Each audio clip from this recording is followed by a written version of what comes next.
और उसके हाथ इतने लंबे लंबे थे, ठीक है। वो मेरे बगल में खड़ी और मैं हिल नहीं पा रही हूँ, मगर मैं देख पा रही हूँ उसको। एंड वो ना मेरे बिस्तर के सामने बगल में बैठ के डर रहा है, मतलब थरथरा रहा है। पेट के सामने हाथ घुमाकर बोला कि उठाती है पटकती है बेड में। मैं तड़प गई पूरा, मैं ऐसा लगा कि मेरे आज तो ख़त्म।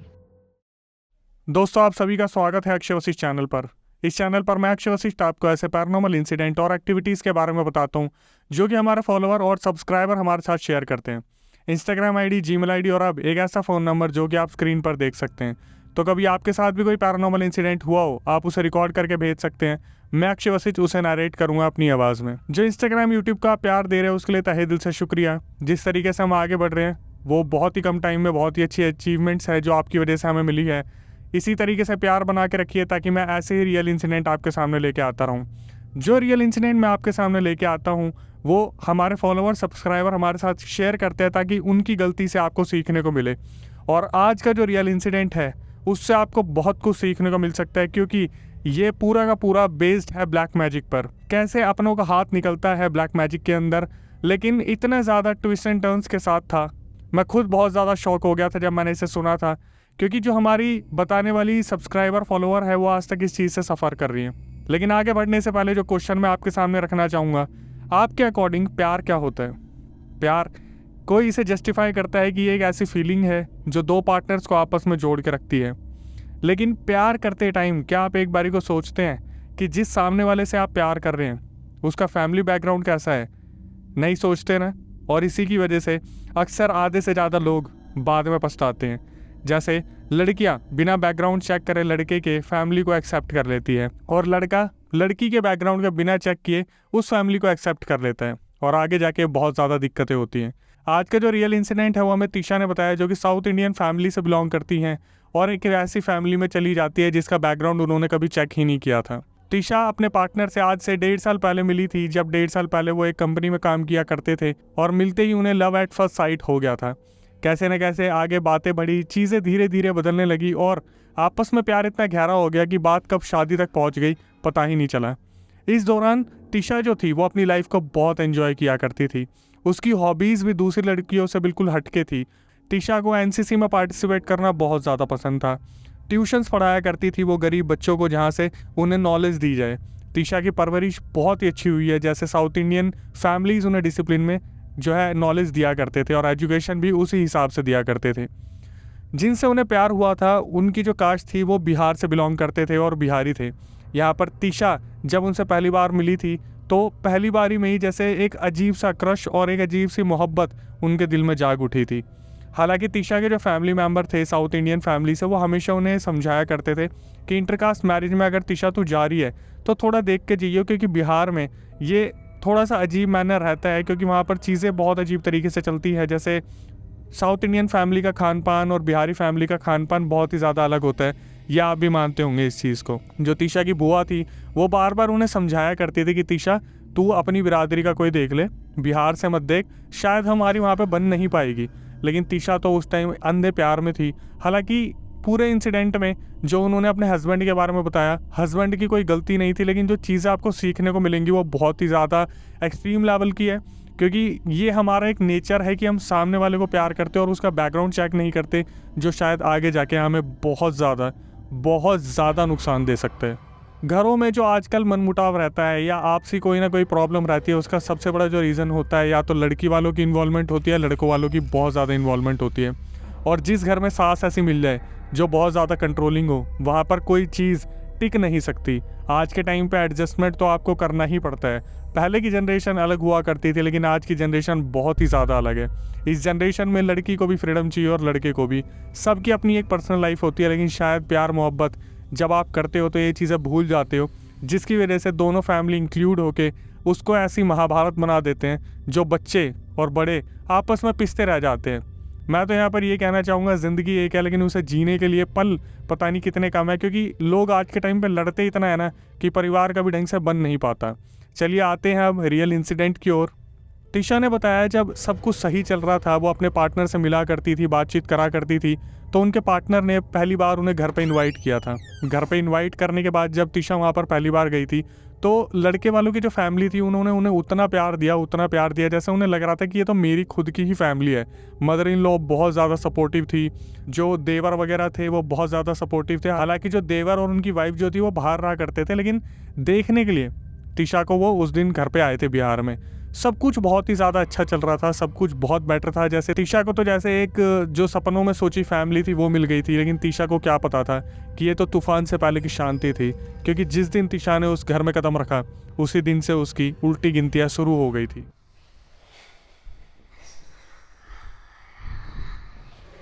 वो उस फैमिली से मिलने गई थी बिहार में, तो वहाँ पर उन्होंने बहुत लजीज खाना खाया था, वहाँ का बहुत एक्सट्रीम लेवल के मसाले उन्होंने खाए थे, बहुत अच्छा लगा था उन्हें। जब पहले दिन वो वहाँ से खाना खाकर वापस अपने पीजी में आई तो उन्होंने एक एक्सपीरियंस अपना शेयर किया कि पीजी में वो सिंगल रूम लेकर रहती थी, जहाँ पर उन्हें बिल्कुल डिस्टर्बेंस नहीं चाहिए थी। लेकिन उसी दिन उनके साथ एक हादसा हुआ। जब वो अपने बेड पर लेटी हुई थी और अपने पार्टनर से रात को फ़ोन पर बात कर रही थी, उनकी नज़र पड़ती है सामने किचन के साइड में जैसे कर्टेन्स होते हैं। अचानक से उन्हें ऐसा लगता है कि कर्टेन्स के पीछे से कोई लंबी सी हाइट की कोई परछाई बार बार कर्टेन्स में से निकल के तिशा को देख रही है और वापस हो जाती है, देखती है और तिशा को वापस हो जाती है। लाइट ऑफ थी, तिशा अपने पार्टनर से बात कर रही थी, उनकी नज़र पड़ती है सामने और उनके रोंगटे खड़े हो जाते हैं बुरी तरीके से। वो बहुत ज़्यादा डर जाती हैं क्योंकि ऐसा इंसिडेंट उनके साथ ज़िंदगी में पहली बार हुआ था।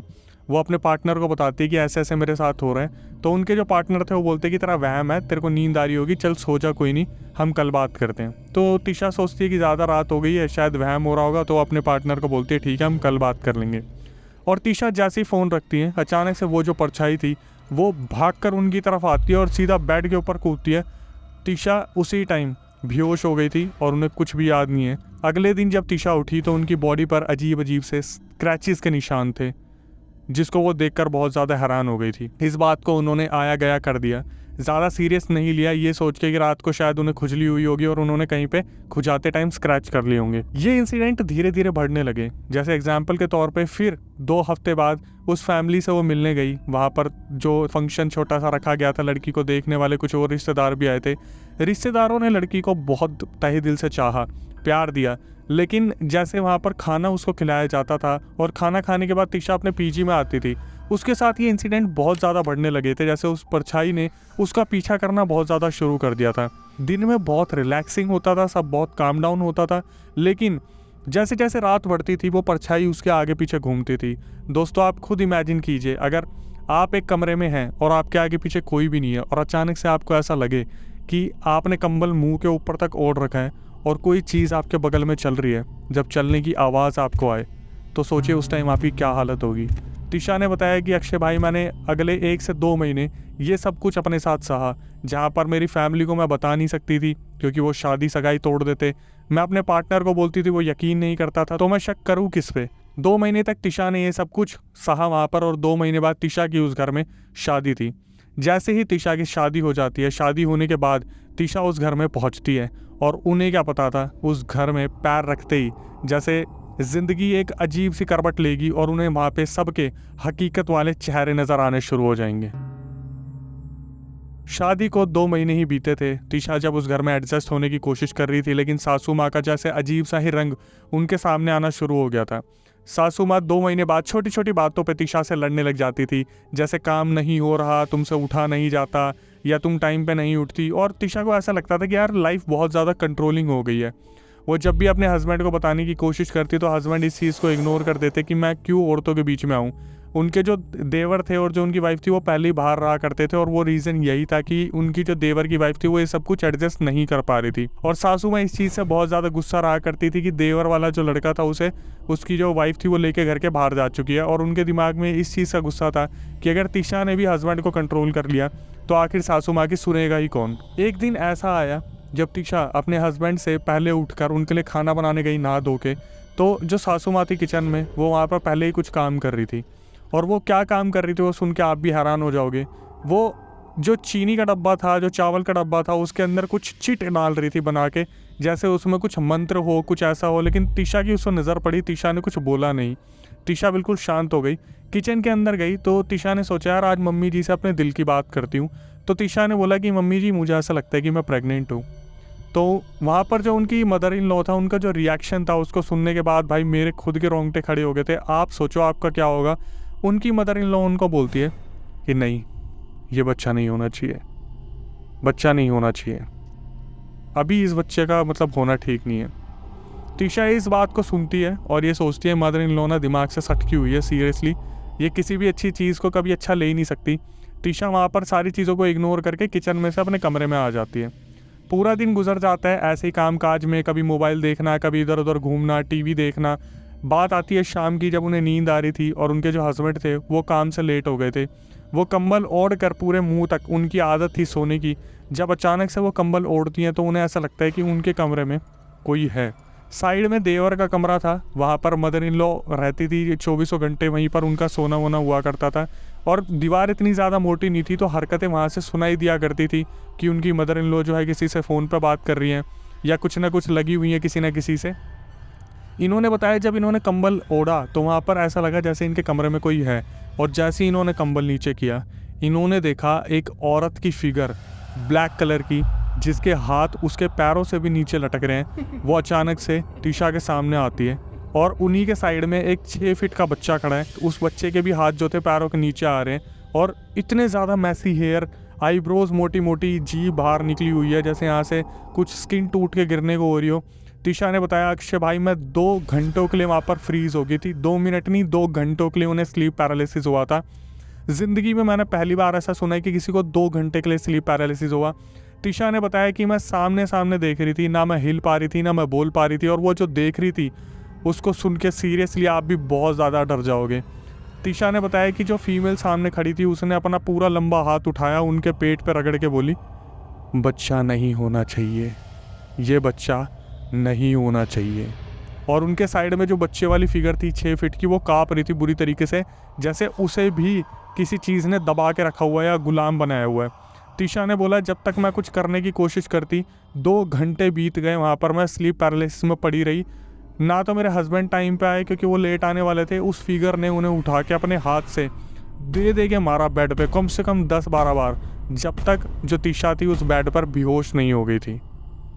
जब तीशा की आँख खुलती है सुबह के 4 बज चुके थे, उनके हस्बैंड उनके साइड में सो रहे थे। वो कब आए थे ये पता ही नहीं चला।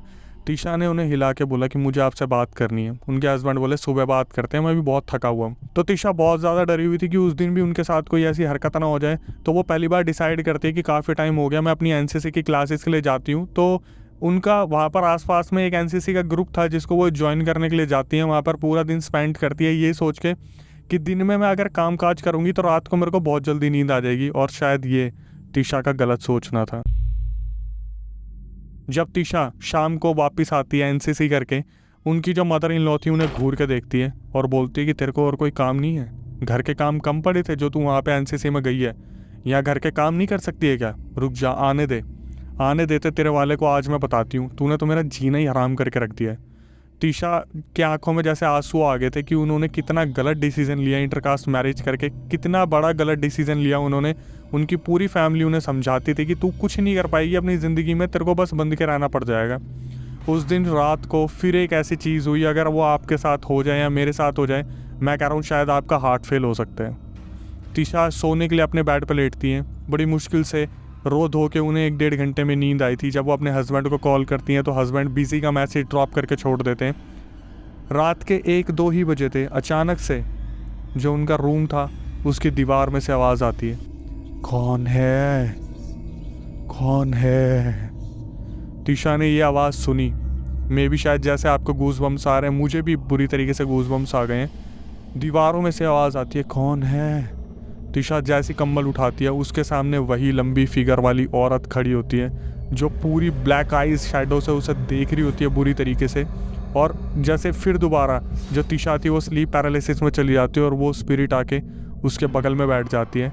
और वो जो स्पिरिट थी वो बस यूँ हाथ घुमाती है और वहाँ पर एक बिल्ली प्रकट हो जाती है, कैट वहाँ पर, काली बिल्ली जिसकी आइज़ बिल्कुल शाइन कर रही थी। और तीशा ये चीज़ देखकर इतनी बुरी तरीके से डर जाती है कि उनके पास कुछ बोलने को था ही नहीं। वो मनी मन में हनुमान चालीसा बोलना शुरू करती है। अचानक से उन्हें लगता है कि उनके आसपास कोई है उन्हें बचाने के लिए, और वो उठ के सीधा कमरे से बाहर जाती है।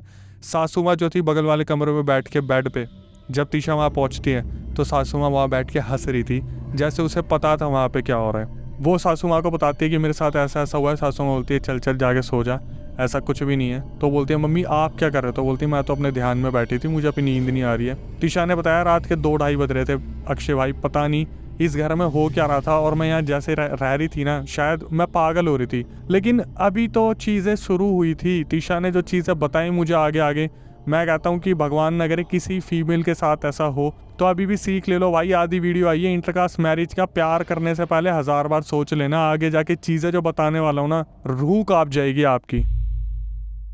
तो तिशा जो थी वो अपनी ज़िंदगी व्यतीत करने की कोशिश करती है, दिन जाती है रातें जाती है, और तिशा का वेट गिरना शुरू हो जाता है, आंखों के नीचे डार्क सर्कल्स आने स्टार्ट हो जाते हैं। और वो एक ही चीज़ देखती है तिशा जो थी कि सासू माँ उठती है रात के 12-1 बजे, गेट के बाहर जाके एक दिया जला देती है।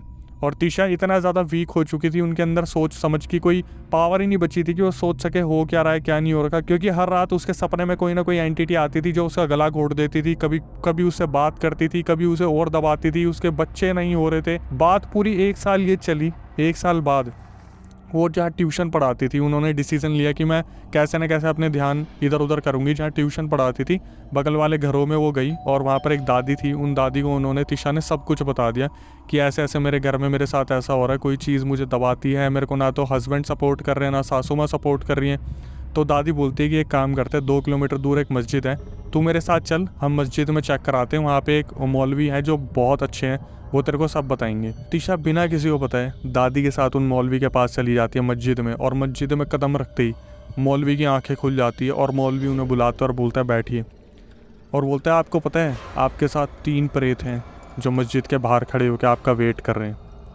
तिशा सुन के बहुत बुरी तरीके से डर जाती हैं। वो बार बार बोलते हैं कि मेरे ऊपर किसने किया है, किसने किया है। तो मौलवी नाम नहीं बताते, बस इतना बताते हैं कि ससुराल में ही किसी ने किया है। तो वो बोलते हैं कि मैं आपको एक ताबीज़ दे रहा हूँ, इस ताबीज़ को अपने पास रखो, और जब आप सो जाओगे तो अपने हस्बैंड को बोलना है कि एक पानी को फूंक के बोलते हैं कि ये दे दे, जब भी आपको कोई दिक्कत होता है ये पानी आपके ऊपर मार दे। यहाँ से तिशा उठती है, उस पानी को लेके जाती है अपने घर पे, सब कुछ बता देती है अपने हस्बैंड को। लेकिन यहाँ पर फिर दोबारा जो एक एक्टिविटी होती है, बाप रे बाप, जैसे ही वो घर में घुसती है अपने, उनकी सासू माँ चिल्लाना शुरू कर देती है कि तू वहाँ गई थी, मस्जिद गई थी तू उस मौलवी के पास। तिशा की आंखें फटी की फटी रह जाती है कि इन्हें किसने बताया, इन्हें पता कैसे चला, मैंने तो बताया ही नहीं है। तो वो सासू माँ बोलती है कि किसने कराया तेरे ऊपर, तेरे को क्या लगता है किसने कराया तेरे ऊपर, मुझे पता, मैं उसकी गर्दन अलग कर दूंगी। और इसके बाद जो उनकी स्टेटमेंट निकलती है गुस्से में, वो स्टेटमेंट उन्हें मार गई। वो बोलती है मैं करती हूँ काला जादू, मैं तेरे को बचाऊंगी। कौन कर रहा है तेरे ऊपर काला जादू, मुझे पता, मैंने अपने सासू माँ को भी यहीं बांध के रखा हुआ है। ये सुनने के बाद तिशा के पैरों तले ज़मीन खिसक गई कि इन्होंने अपने ब्रदर को, अपने सासू माँ जो ससुर जी थे, उन्हें भी बांध के रखा हुआ है। इनके दिमाग में एकदम से क्लिक होता है नहीं भाई, मुझे ये घर छोड़ के जाना है। वो अपने हस्बैंड को आती बता देती है कि मेरे को ये घर छोड़ के जाना है, मैं यहाँ नहीं रह सकती, ऐसे ऐसे मेरे साथ हो रहा है। और उस रात तो जो चीज़ होने वाली थी, मैं कह रहा हूँ भगवान न करे किसी के साथ हो। तिशा अपने हस्बैंड के साथ सो रही थी, हस्बैंड पहली बार उस दिन टाइम पे आए थे, मंथ एंड जस्ट क्रॉस ही हुआ था। रात को वो ताबीज़ जो पहना हुआ था वो अपने आप ही खुल के उतर गया, और तिशा के अंदर जैसे मिर्गी के दौरे आने शुरू हो गए। जो उनके हस्बैंड थे वो बहुत बुरी तरीके से डर जाते हैं, वो अपनी बगल वाले कमरे में जाते हैं, देवर वाले कमरे में, मतलब भाई के कमरे में। वहाँ पे सासू माँ बंद करके आराम से बैठी हुई है और गुनगुना रही है।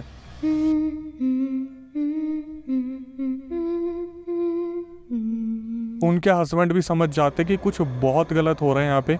वो फटाफट से आते हैं और वो जो पानी फूका हुआ था वो फेंक के मारते हैं, और उसके बाद वहाँ पर जो तिशा थी वो तड़पना शुरू करती हैं। कैसे ना कैसे वो जो बाबा थे उनको फ़ोन करते हैं कि ऐसे ऐसे ये जो है बहुत बुरी तरीके से तड़प रहे हैं। वो बोलते हैं कि गायत्री मंत्र पढ़ो, हनुमान चालीसा पढ़ो, दुर्गा चालीसा पढ़ो, कमरे में भगवान की पूजा करो, जितना हो सकता है धूपबत्ती वगैरह चलाओ। 1 घंटे तक ये सब कुछ हुआ, उसके बाद तिशा जाके वहाँ पे नॉर्मल होती है। अभी भी ये चीज़ें टली नहीं थी। उनके हस्बैंड उन दादी के साथ अगले दिन बिना बताए अपनी माँ को वहाँ पे जाते हैं मौलवी के पास। मौलवी बोलता है बैठो, और उन्हें बोलता है तिशा को कि तिशा बाल खोल। जैसे ही तिशा अपने बाल खोलती है, मौलवी बोलते हैं कौन है, बता इसके अंदर कौन है तू। और वहाँ पर तिशा ने बोला मैं तो बेहोश हो गई, मुझे तो उन दादी ने और मेरे हस्बैंड ने बताया कि मैंने अचानक से उस मस्जिद में अपना सर दे दे के मारना शुरू कर दिया इधर उधर, मैंने पूरे बाल घुमा दिए, लोगों को नुकसान देने की कोशिश करी, लेकिन मौलवी ने मुझे वहाँ पर फूंक मार के कुछ चावल फेंक के बैठा दिया। उसके बाद तिशा में कोई चीज़ आती है और उसके बाद मौलवी को बोलती है कि मुझे इसकी बलि देने के लिए भेजा गया है। तो मौलवी बोलते हैं किसने भेजा तेरे को? तो बोलते हैं नहीं बताऊंगा। तो मौलवी फिर बोलते क्यों? बोलते हैं दिया जलाया गया है, डेली दिया जलता है मुझे बुलाने के लिए। ये कहना नहीं मानती उसका, उसने बलि देनी है इसकी, इसे तो मैं लेके जाऊंगा। मौलवी वहाँ पर अपने जो है मंत्र वगैरह स्टार्ट करते हैं, तो उस टाइम पे वो चीज़ निकल जाती बॉडी से और इन्हें लगता है कि भाई सब कुछ ठीक हो गया। कैसे न कैसे दोबारा ताबीज बांधा जाता है और बोला जाता है कि इनके बाल मत खुलने देना अगले 1 महीने तक। इतना सब कुछ एक लड़की सीरियसली सहन कर रही है और उसकी सिर्फ गलती क्या थी? प्यार, इंटरकास्ट मैरिज और किसी का काला जादू जो उसके ऊपर हो रहा था। तो उस चीज़ ने जो उनके अंदर आई थी, उन्होंने ये भी बताया था कि दिए के साथ साथ इनका एक पुतला भी बनाया गया है जो घर के किसी कोने में गाड़ा हुआ है। मैं नहीं बताऊंगा वो कहाँ है, किसने करा मैं नहीं बताऊंगा, बस मैंने इतना बता दिया। और वो वहाँ से चला जाता है। तिशा वहाँ बेहोश हो गई। ये लोग वापस घर पे आते हैं।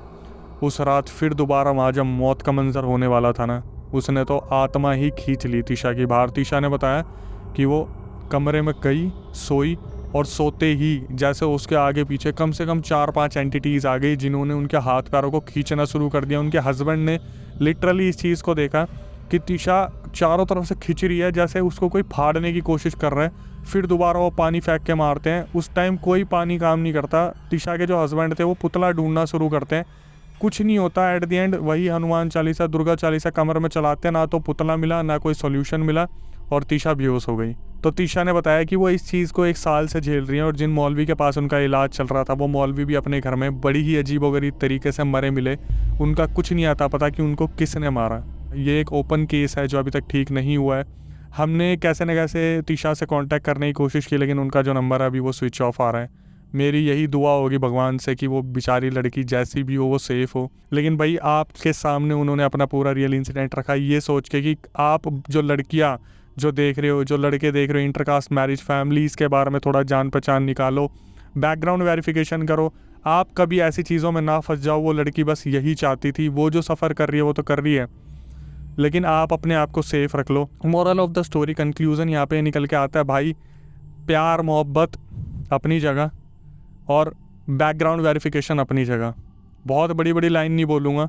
आपकी खुद की ज़िंदगी आपके हाथ में है, आप किससे कनेक्ट होने जा रहे हो ना। पहली बात तो प्यार कब से 2-2 1-1 महीने में होने लगा और 3 महीने में शादी की बातें होने लगी। आज का जो कल्चर है वो बिल्कुल चेंज हो चुका है। मैं आपको सिर्फ इतना ही कहना चाहूँगा कि कम से कम 6 महीने, 1 साल, 2 साल लो फैमिली बैकग्राउंड पता करने में और सामने वाले को पता करने में, क्योंकि जो सच है ना वो 3-6 महीने, 1 साल के बाद ही खुलने शुरू होते हैं। आप तब तक तो अपना सारे डिसीजन बना के बैठ जाते हो, हमें तो शादी करनी है, 2 महीने में पसंद आ गया, 4 महीने में मंगनी, रोका, लगन सगाई, शादी, और 1 साल बाद पता चलता है कि भाई कितनी बड़ी गलती की है। शायद तिशा भी इसी जगह पर आके पछता रही है। खैर आगे आते टाइम मैं यही बोलना चाहूँगा कि कभी आपके साथ कोई ऐसा पैरानॉर्मल इंसिडेंट हुआ हो तो उसे ज़रूर शेयर कीजिएगा मेरे साथ। मैं अक्षय वशिष्ठ नैरेट करूँगा उसे अपनी आवाज़ में। और अगर आप यहाँ तक आ गए हैं तो चैनल को सब्सक्राइब कर लिए, मेरी आपसे हम्बल रिक्वेस्ट है। बेल नोटिफिकेशन ऑन कर लें। यूट्यूब इंस्टाग्राम को जो आप प्यार दे रहे हो उसके लिए तहे दिल से शुक्रिया। और नेक्स्ट वीडियो आने तक stay tune with the channel. And वो बोलता है, मतलब दादी जी बताती है कि बाबा ने पूछा कि इस लड़की ने तेरा क्या बिगाड़ा है? तो वो बोलता है मुझे कोई कुछ नहीं बिगाड़ा, मेरा कुछ बिगाड़ा नहीं है, इसका बलि देने के लिए मुझे बोला गया है, इसको ख़त्म करने के लिए।